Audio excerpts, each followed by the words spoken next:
today's news. This is CBS News on the Hour, sponsored by Staples.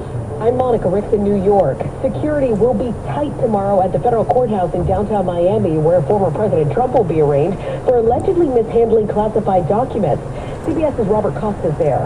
City officials are preparing for possible protests and bolstering security. After the arraignment, Trump plans to head back to New Jersey to his golf club, where he will deliver a speech and huddle with his major donors. This Trump supporter says he'll fight if Trump goes to prison. Can't speak for everyone, but I'm going to do everything I can humanly possibly do that's legal before civil war, because that's what you guys are heading for if you're going to treat him like this. Tomorrow's proceedings will probably only last a few minutes. Trump is expected to plead not guilty.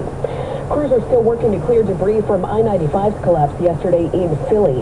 KYW-TV's Matt Petrillo says there's a big concern there now besides traffic. There's about 160,000 cars and trucks that travel along this route of 95 every single day. About 10% of those are truckers alone. So there is some concern about the supply chain and how it might impact that. That's why that proclamation disaster was just issued today, because they want to get this up and running as quickly as possible. Today, state police also confirmed human remains were found in the wreckage.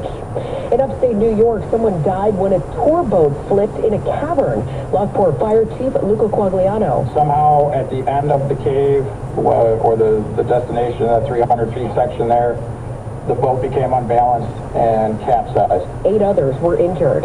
Ukraine says it's reclaimed more territory in its counteroffensive against Russia. Mayeni Jones is with the BBC. They're focusing on the eastern region of Donetsk and the neighboring area of Zaporizhia to try and regain as much territory as possible. That's ultimately their fundamental goal. But at the moment, they've only claimed to have reconquered settlements. These are quite small villages. This as the U.S. works to get more info on an American that's detained in Russia now on drug dealing charges.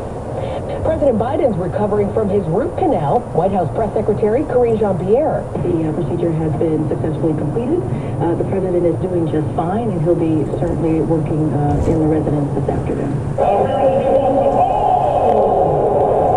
Coach Eric Spoelstra is praising Miami Heat mascot Bernie for taking punches from UFC star Conor McGregor in Game 4 of the NBA Finals.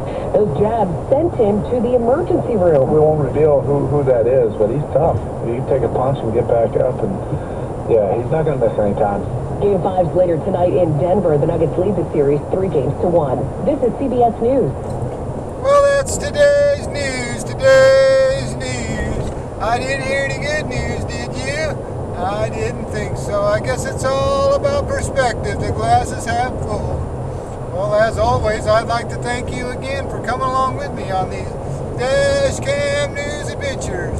You know the drill. Peace, love, and all that hippie jazz. Bye-bye, everybody.